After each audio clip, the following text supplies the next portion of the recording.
Serious Civilian Service Award. At this time, I'd like to introduce our speaker, Colonel Chip Martin.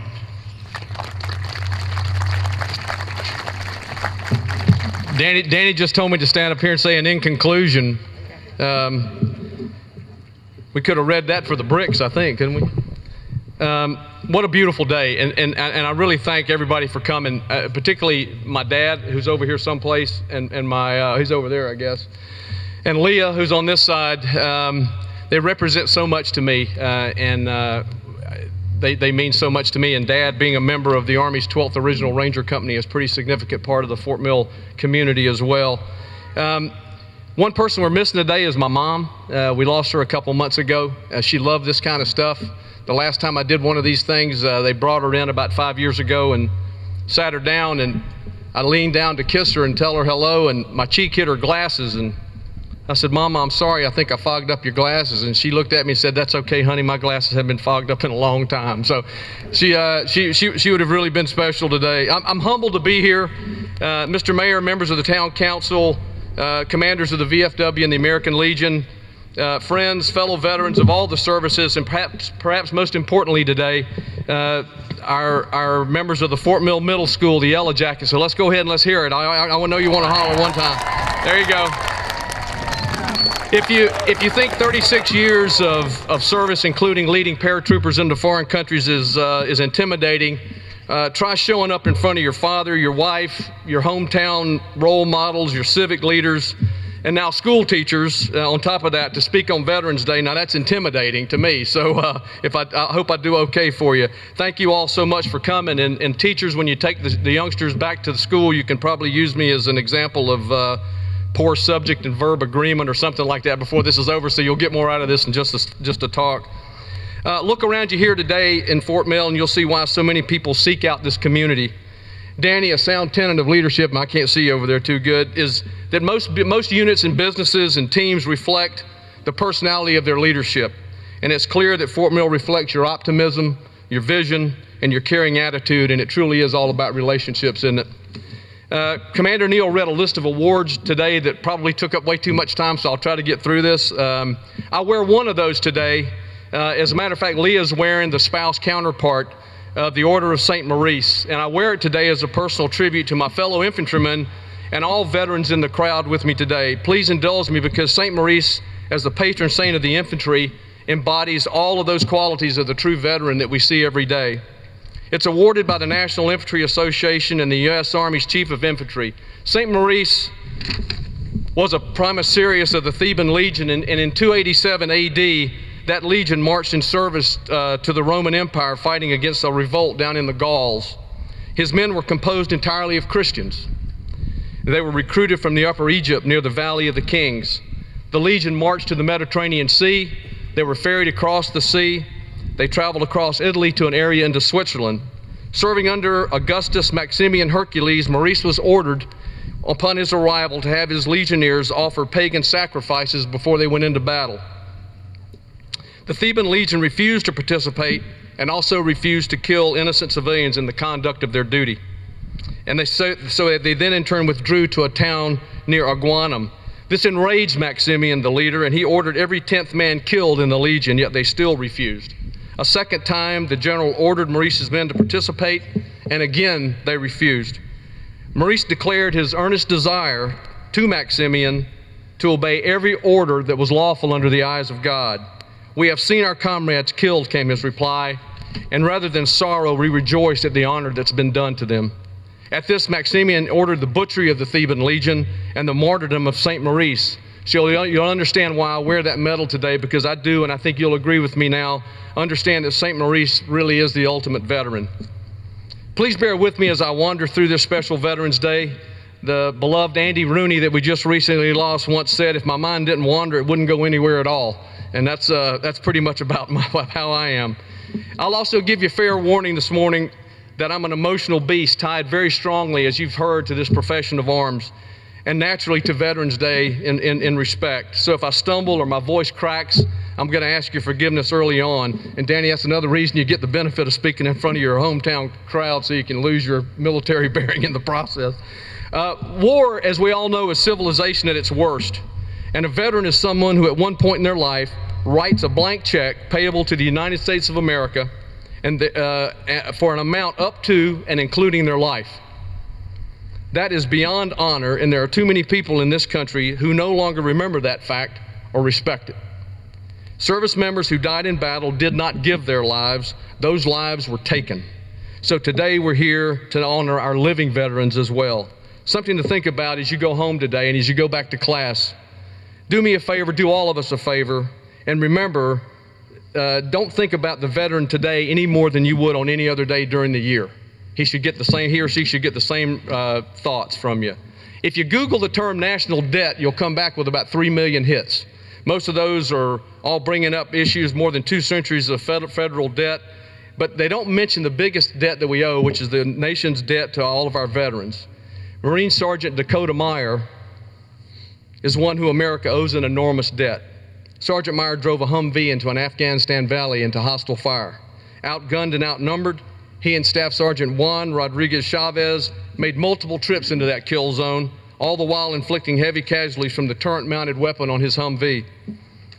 Disregarding the serious shrapnel wounds that he already received, Sergeant Meyer left his vehicle time and again to search for his missing coalition forces and comrades. He found his friends, and he found them shot to death.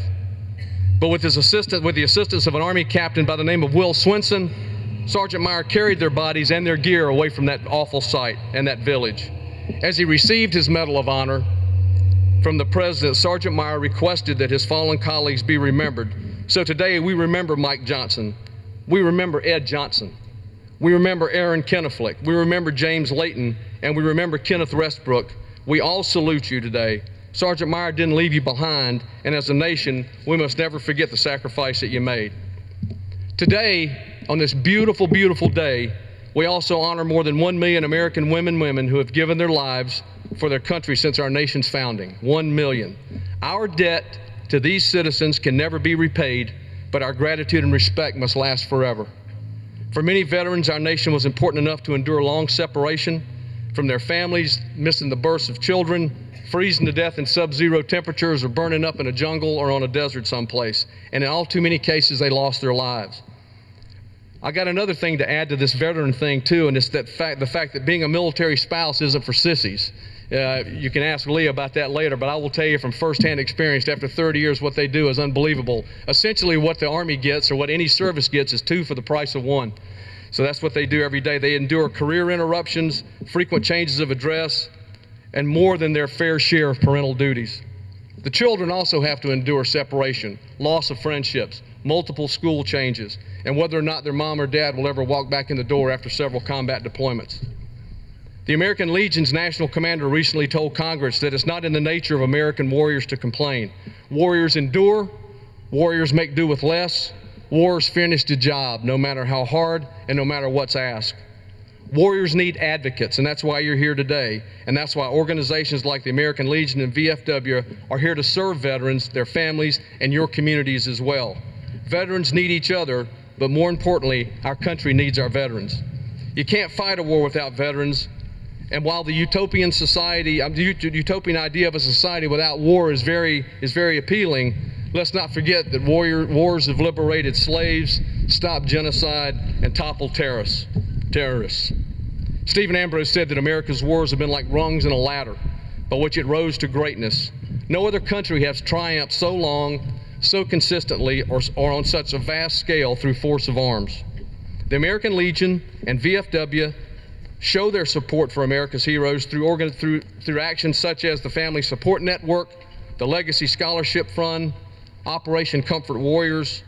They provide temporary financial assistance, and also the National Emergency Fund, just to name a few of the activities that they support. But you can show your support every day, because the next time you see a veteran, just walk up to them and say thanks. It means more to them than you will ever imagine. You can show your support also by hiring a veteran in your workplace, visiting a VA hospital, or donating to a veterans program that you want to support. Companies should also understand that it's smart business to hire veterans. And when members of the Guard and the Reserve deploy, it's America's business to ensure that their civilian careers don't suffer in that process. We can do better. We have to do better. Fortunately, veterans don't ask for much. Benefits are a mere drop in the bucket compared to the financial and human cost of war. Nonetheless, we still owe them. In '79, Tom Wolfe wrote a book about the Mercury 7 astronauts, and he called it The Right Stuff. Some of you have also seen the movie, I'm sure. As heroic veterans, they certainly earned that distinction.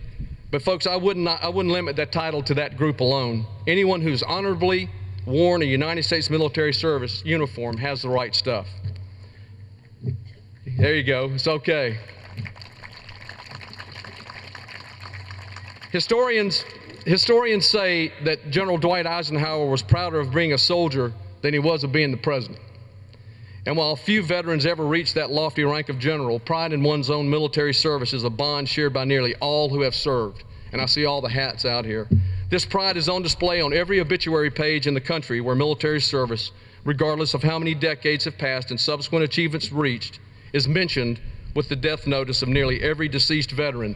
We lose 1,000 World War II veterans a day in this country. That is a tremendous number, and that is a tremendous loss to this nation. I will tell you very quickly, I was in my backyard as I was retiring from the Army. We had just rented a house on Summersby Street, thought I was going to be here forever until the government called again. Miss Lou Henry, Dr. Henry's wife, was standing in her backyard. She hollered down, she said, "Chip Martin, what are you doing in that backyard? Get up here and speak to Rosemary Ellis and some people have come over to talk to me." I said, "Yes, ma'am." So I hustled up the hill, I grabbed Leah, walked into the door there. Dr. Henry was sitting on the couch. Miss Henry, Ms. Ellis, several other people were there, and we spoke to each other. I was talking to Dr. Henry, I hugged his neck, we shared a couple stories. I looked above, I just happened to look above the couch he was sitting on. Never knew Dr. Henry had anything to do with soldiering, much less when I looked up above that couch and I saw the Distinguished Service Cross that was awarded to him in World War II for his actions in the Hurtgen Forest. That is a humbling experience. That Distinguished Service Cross means that Dr. Henry was likely to have been awarded the Medal of Honor, but he lived. And that was probably the only thing that kept that from being the Medal of Honor. When I saw his obituary a couple of years later, it really compelled me to write to the funeral home to make sure that they understood that the abbreviation DSC actually stood for something more than just DSC. It stood for Distinguished Service Cross. Can any CEO or distinguished Ivy League graduate claim to have more responsibility than a 21-year-old squad leader or a second lieutenant walking a patrol on point in Afghanistan? I don't think so.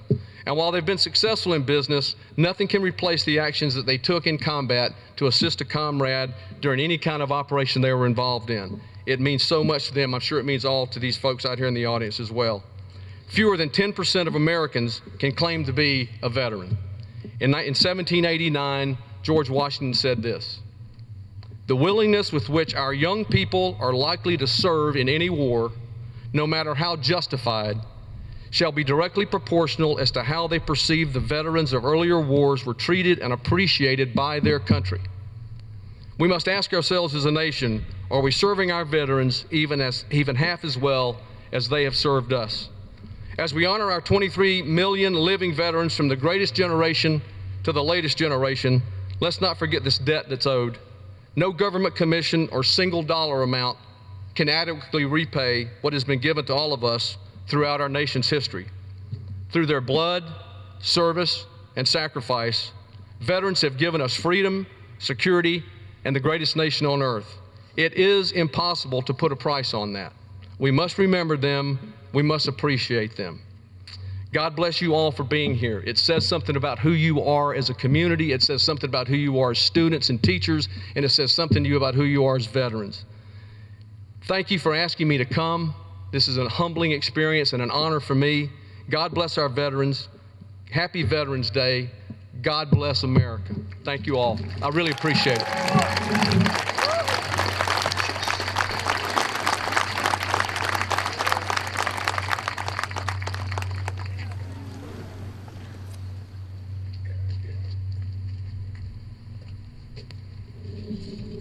Thank you so much, Chip. Glad to have you back in town, even for a short time. Is Ann Cash in the crowd? Right here. Okay. Ann Cash is president of the VFW Ladies Auxiliary 9138. She wants to make a presentation at this time.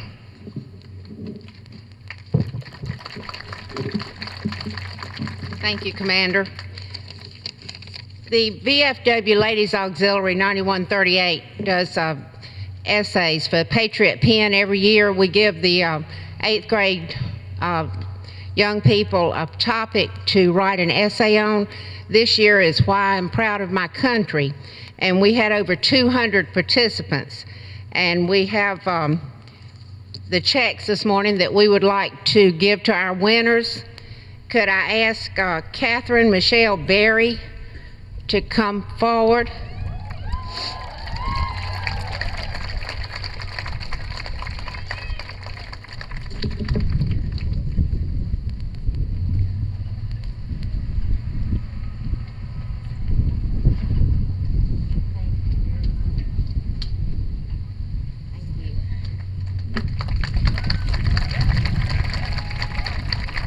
Our second place winner was Jane Ho, and I think that's pronouncing that right. I hope so.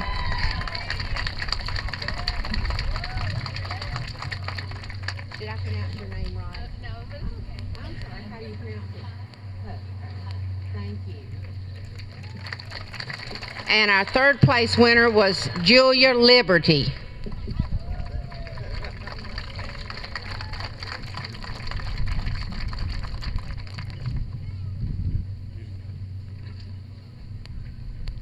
Here she comes.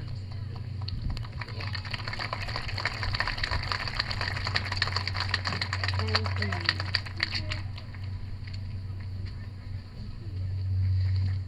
you. Thank you all the students that participated, and thank you all our veterans in the audience, and God bless America.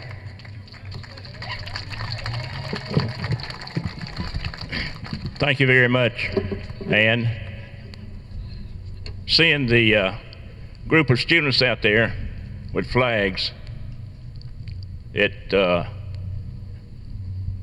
just remember to keep it waving. It's in your hands, our country.